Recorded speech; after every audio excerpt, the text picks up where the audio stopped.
Hi, everybody. Welcome to the From Fear to Love to Grace Summit. I'm Dr. Patti Ashley, psychotherapist, author, educator here in Boulder, Colorado. And I've put together an exciting group of authors and teachers and people in the field related to love, loss, grief, dream work. And I'm so excited today to interview Billie Ortiz. Billie Ortiz is a certified dream worker here in Boulder, Colorado, and she has studied with Jeremy Taylor at the Marin Institute and has been doing dream work for over 20 years. And she brings quite a bit of insight and passion into her work with dreams, and I'm really excited to have her here today. So welcome, Billie. Well, thank you. Thank you for having me. I'm so excited because, I've done some of the dream work with you and it's fascinating. You bring such a wealth to what you do, and it's quite a gift. So tell me a little bit how you see dreams as a tool for healing, as we're talking about healing from fear to love to grace today. Well, our dreams always come in the service of health and wholeness, and there's an emphasis on the always. So even if the dream seems disturbing or nightmarish, it always has some kind of jewel for me to understand more about my personal growth and transformation. So if we come from the understanding of that and understand that all dreams come in the service of health and wholeness, then we respect the images and metaphors that come in the dream. And we don't label anything good or bad. We see it as a chance to get my attention so that I can grow and change and become more of my authentic self. Oh, that's fabulous. So how do you think dreams can help us face our fears? Well, a lot of times it's when we're evolving and changing, the new part of me is going to seem unusual and might seem kind of shocking. So helping us to grow along the way, I think it's a matter of again, I have to go back to accepting the metaphors as growth and transformation symbols rather than looking at anything literally. We can find a way through healing by seeing how does this metaphor speak to me towards what my authentic self is trying to cry out for. So are nightmares really as scary as they seem? No, well, they seem that way when we first have them. I mean, when the bear is chasing me in the dream, it really feels like the bear is chasing me. When Right. the guy holds the gun at my head, that feels like it's really happening.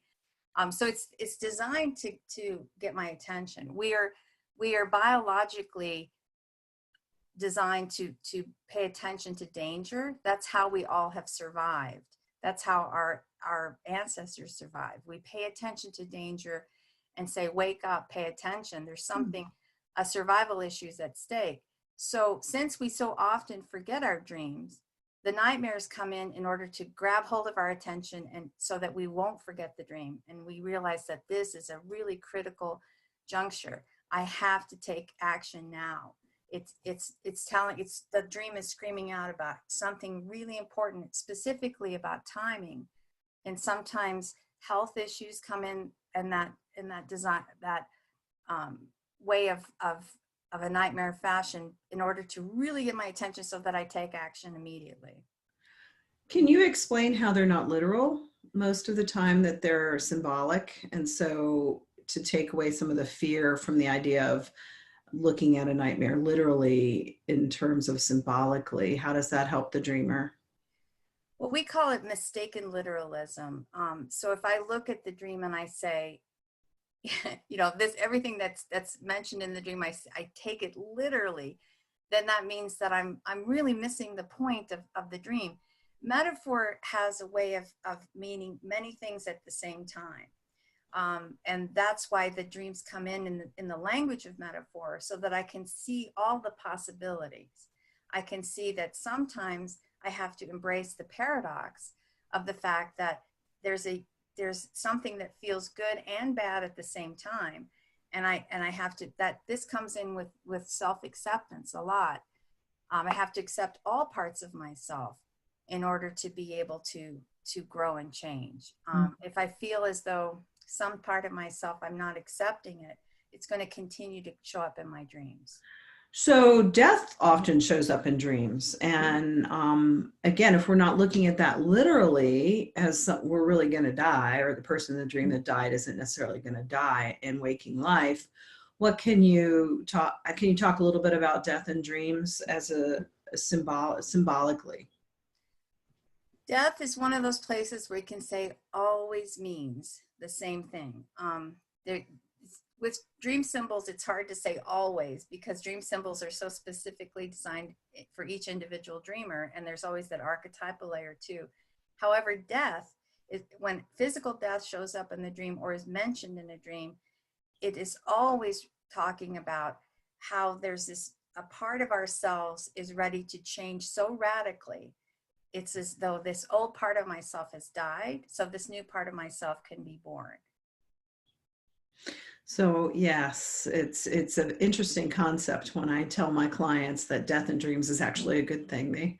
They really struggle with that one, but once we understand that, I think it's really helpful. The other part about dreams in my book, from Fear to Love to Grace, Letters to Freedom, I talk about dreams I had of my partner who passed away and my father when he passed away, which I believe are visitation dreams. Can you talk a little bit about how you think of that? Yeah, here's where we get into the yes and part of dream work, which is what keeps me fascinated with the work, because it's not yes, it if we dream of a loved one that has passed on, yes, it on one level it is the visitation dream, and I can take it as a gift, and often our loved ones will come to us in the dream space because it's easier for us to accept that they're there. And I mean, it's difficult in waking life if we saw a vision of them walking through the door, it would be like we'd Right. freeze. So being in the dream state, we're much more open and available for that. However, there's other layers when we dream of people of our loved ones who've passed on. I also have to look at those parts of ourselves that, what did I project onto my loved one that is really some goal for myself? I often, I'll use Jeremy as an example. I used to dream frequently about Jeremy, almost every single night. This is before he passed away. And I had to accept the fact that there was some part of me that was projecting greatness onto my mentor and teacher and friend. And he had all those qualities, but I was not accepting them within myself. Therefore, he continued to show up in my dreams. So I think the same thing happens when we dream of people that we love that have passed on. We have to see what's that layer. Okay, there's the visitation piece, but then there's this other layer of what part of me have I not accepted that I admired and so much in this person, and how did I project my qualities onto them? And it was easier for them to hold it for me than me to hold it for myself. So dreams are multi-layered. There's infinite meaning. I think this might be a good time just to tell our listeners a little bit about Jeremy Taylor for those people who don't know about Jeremy and the legacy that those of us who do dream work want to continue, because he was quite amazing. Yes, Jeremy, he worked on dreams for nearly 50 years. He started working with dreams in his mid-20s when he was a conscientious objector to the Vietnam War, and he was assigned to work with this organization in Emeryville, California. And it was an organization that was trying to abolish racism in neighborhoods. And it was difficult because all these people who were trying to do good works still had these unconscious projections that weren't being voiced. So there was a lot of issues with how this organization got along. So at some point he just got to this point where he thought, we've reached an impasse. We cannot move forward from here. So he recommended that everyone start sharing their dreams. And he noticed a complete shift because he had shared dreams often with his wife and noticed how there was a big shift in how they would resolve conflicts. So there was this massive shift of understanding, compassion, empathy from listening to other people's dreams and imagining the dream for yourself and seeing it from the inside out. So that was what really started his work in serious work into dream work.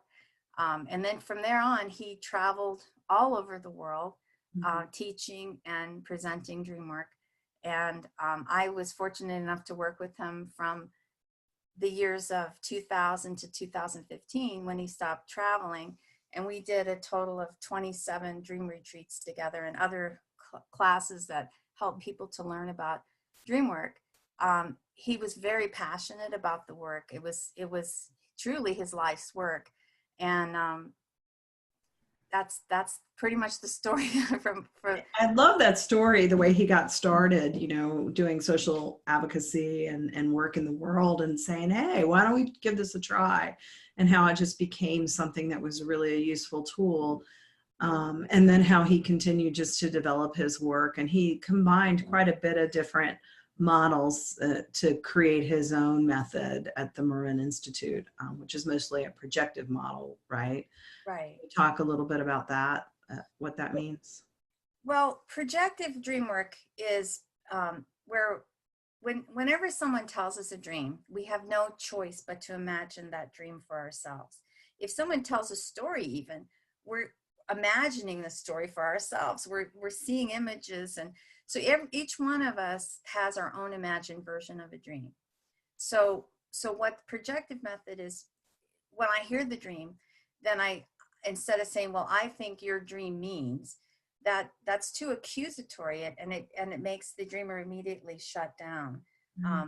So if we say instead, if this were my dream, or in my imagined version of this dream, I might think it might mean this. And then that gives the dreamer a chance to listen in a way of, okay, maybe take it or leave it.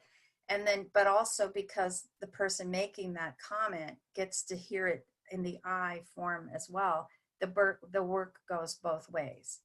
So everybody's imagining everybody's dream becomes everybody, you know, they're all universal. So we all share in the same information. Which makes me think about imagination and how important that is. And you know, how much I really like how you close your retreats. Can you share that with us, what you say about imagination and dream work? Yeah, it's always a very emotional piece for me. I spend a lot of time doing this work. I mean, I also volunteer and do things to help people understand what their dreams might mean. And I wonder sometimes, I think to myself, why, you know, and people ask me, they go, why do you spend so much time and money and effort doing this? And it's because it's so important. We live in a world that thinks literally. Everything has to be rational. There's a lot of rational minded literalism in the world that trying to make everything make sense. And because the world tends to be so rational, we might be losing our ability to think in metaphor. And metaphor is something that lives in our dreams and in sacred narrative and poetry and fairy tales. And these are brilliant things that have lived with us for centuries as humans. And in order to really share and understand one another, we have to continue to think in metaphor. And if we lose our ability to think in metaphor, we run the risk of losing our imagination. Because if I cannot imagine being someone else, I cannot have compassion for them. I have to truly imagine being someone else to completely have that empathetic compassion. So that's why I do this work and spend so much time running back and forth and creating events and dealing with venues and dealing with everything, because it is that important. Right. And I think compassion is so important, and to relate it to how imagination relates to compassion, and how dream work can contribute to that is pretty remarkable. I know my experience of grief and compassion and empathy has been realizing how challenging it is for people to have deep empathy and compassion, because of when we're really in that place, we're actually feeling with the other person. And if somebody's in a state of grief or loss, it takes quite a bit of courage and strength for someone to be with the other in that. How, speaking of grief and loss, how can DreamWork help people through grief? Well, as we were talking before, quite often our loved ones will show up in the dream space, and that gives us the reassurance that in some way they're still continuing on. We have a chance to communicate. Also, it gives us a chance. I think one way that the dreams would help us with grief is to see what my strengths are, my inner resilience. The dreams will constantly come and remind me of my of our you know, our creative talents, our abilities in the world, our places that make us unique, and the dreams will come to constantly reassure us that we can continue on, and we have our personal work in the world. And I have to say, the dreams are big cheerleaders for our own particular calling.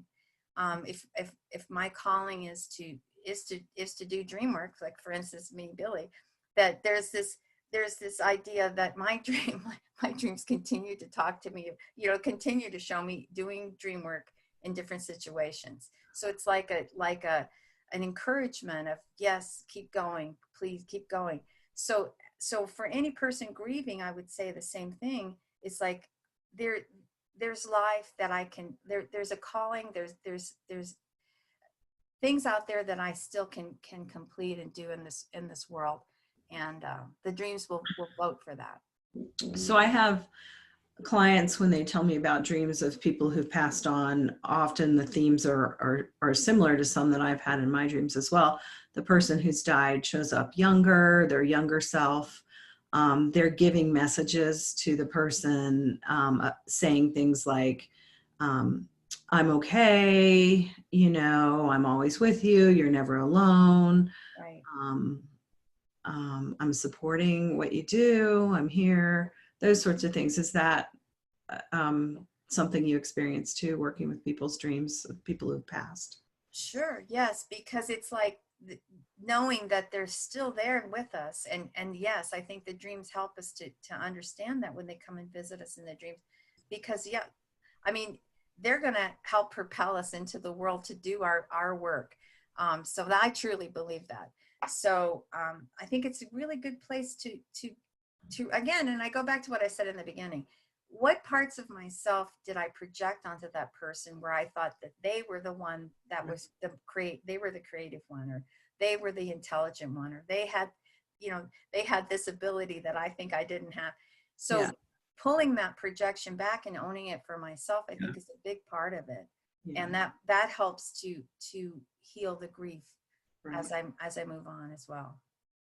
Right. And I also experienced that as a challenge for a lot of people, to own what they project onto other people as a part of themselves, and you do a lot of work with fairy tales and mythology too. And when we look at, like, for instance, a fairy tale where someone's looking for Prince Charming, Disney kind of gave it a bad rap, and that, we're looking for something out there, when the archetypal meaning of that is looking for a sense of wholeness in oneself, correct? Right, exactly. The marriage of masculine and feminine, the reunion of masculine and feminine. So the fairy tale will often show it in a journey type scenario, like someone going deep into the forest in order to find someone that's lost, or something that some valuable object, that magical object that needs to move the story along. So there's the fairy tales are incredible in that way, because they're like universal dreams. Everybody can see parts of the story as inner parts of ourselves, then we we can look at, oh, the king is really that part of myself, that inner self that I'm protecting, that I'm trying to make sure it's healthy. That's why with the Fisher King, when the king is wounded, the entire kingdom suffers. Yeah. So it's a metaphor for how that part of myself, when my inner self is injured, then everything in my life is going to feel as though it's not able to flourish. Right. So, talking about fear and love and grace, how do you think? I know you mentioned earlier that all dreams come in the sense of health and wholeness, which is similar to what you were just saying with fairy tales. And so I think dreams and fairy tales and archetypes are there to show us parts of ourselves, maybe disown parts of ourselves or parts of ourselves that um, we haven't acknowledged. So specifically, more maybe about fear and love, moving out of fear into love, and maybe you have an example of how that's shown up in a dream. Wow. Well, let me think. There was a dream that I worked on just recently. I do some volunteer work with an organization called Ollie, and Ollie is a lifelong learning institute here. It's all over the country, but specifically I work with this group that they've never worked on dreams before. They signed up for the class and were interested in seeing what they might mean. So one of the dreams that one of the members shared was really quite touching. Her father had died 40 years ago, and she was an only child, and the dad just sort of, after he came back from World War II, he just like left the mom and went off. And so, of course, she was torn up by all of that, and for all these years, she continued to hold on to that. So here, 40 years ago, she had this dream, or she dreams, I'm sorry, it's a recent dream, but it's as though she were 7 or 8 years old from 50 years ago. So in the dream, everything's in black and white. And she's walking down a dirt path, and her father shows up and takes her hand. And then he leaves, and she continues walking down the path. So it's this simple dream image, but it was really poignant for her because, number one, she, had always felt abandoned by her father. He never really saw her after he left. He just sent a birthday card now and then. So there was a healing piece there because, a huge healing piece, because number one, she felt it was this visitation from her father. She could feel his hand, and she felt his support as they walked down the path. Mm-hmm. And then it ends with him letting her continue to walk down the path on her own. Mm-hmm. And so what we talked about was how the dream was in black and white. And basically we all dream in color. It's a matter of, if I remember the dream in black and white, there's something that's been toned down about the emotional level to it. Oh, interesting.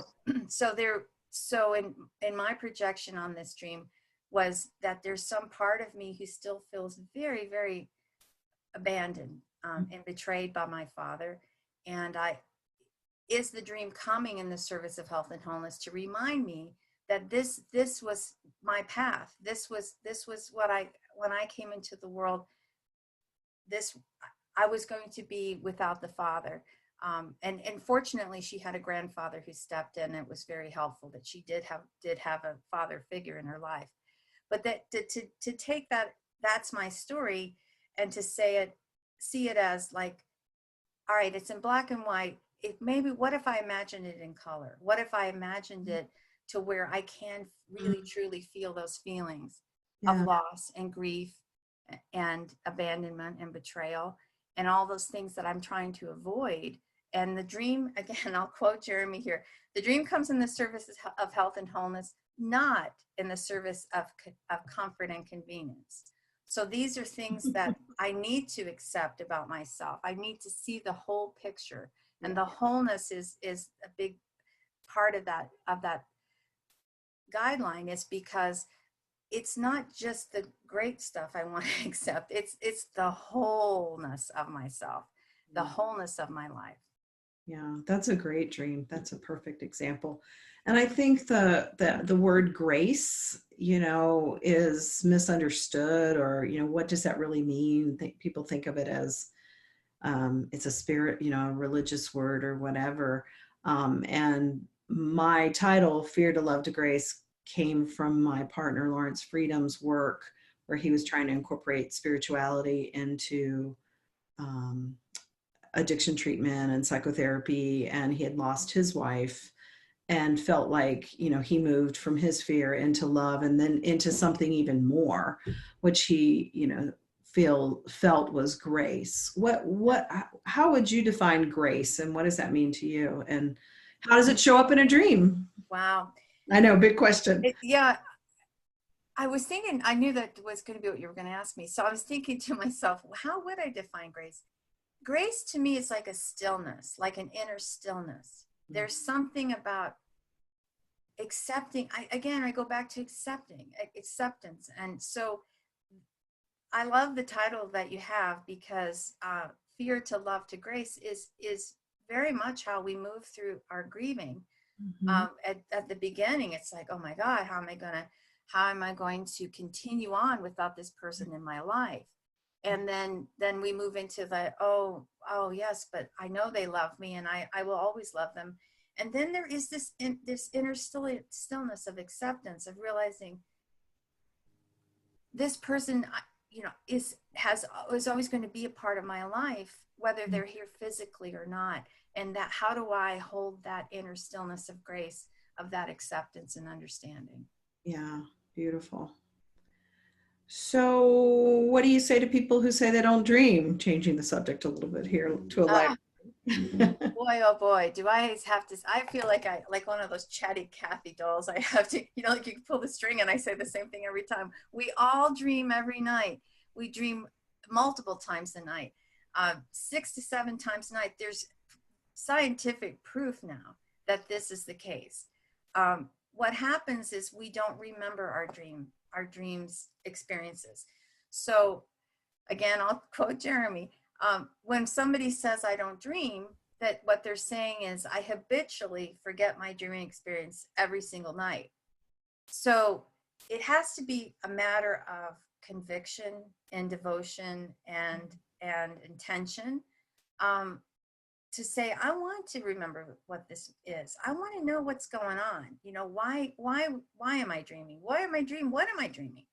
And if I don't show that level of curiosity and interest in it, the dreams are just going to continue to slip away. Mm-hmm. One important piece, and I tell people this again often, is that the cure to the remedy for remembering our dreams is to join a dream group, or at least to connect with someone that we trust, that will say, I'm every other Tuesday, let's get together, have coffee, and share dreams.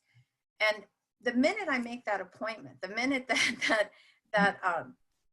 is on the calendar, chances are the dreams will be remembered. And I have countless people have come to me and they said, you're right. The minute I signed up for the dream group, I remembered a dream like 2 nights later. So it's a place, it gives it a place to go. It has a place to live in our life. And therefore we're going to remember more often. So that's a good segue into, maybe you might want to share with our viewers. You do a Zoom group. People can join from wherever. You also do some local groups. You also facilitate retreats twice a year, and a multitude of other things, like you said, the Ollie group. And so maybe you want to share a little bit about that, so people can maybe connect. We'll also have that available in the link for people to know more about as well. But just tell us a little bit about some of the wonderful offerings that you. Okay, great. My website is wakeuptoyourdreams.com. I actually, on the website, there's a lot of resources there. There's podcasts that I did about 10 years ago that are individual symbols that I talk about and discuss in these short podcasts. There's also there's a dream interview that between Jeremy and I that's posted on YouTube, and there's links on my website, which where we discuss dream work and why we do this work and how long we've done it, all that. Mhm. I also, yes, you're correct. I have a Zoom group that meets twice a month. There's a calendar on the website that tells when those dates are. The people from all over the country connect. We even had a member for a while who was in Ireland. So we've, it's Time. Yeah. international now. But we share dreams in a style of where you put your name in a bowl and we pull the name and we see whose name is worked for that first half. And then we everyone on the group has a chance to share, and we can see everybody on the Zoom. So you can connect with everybody visually too.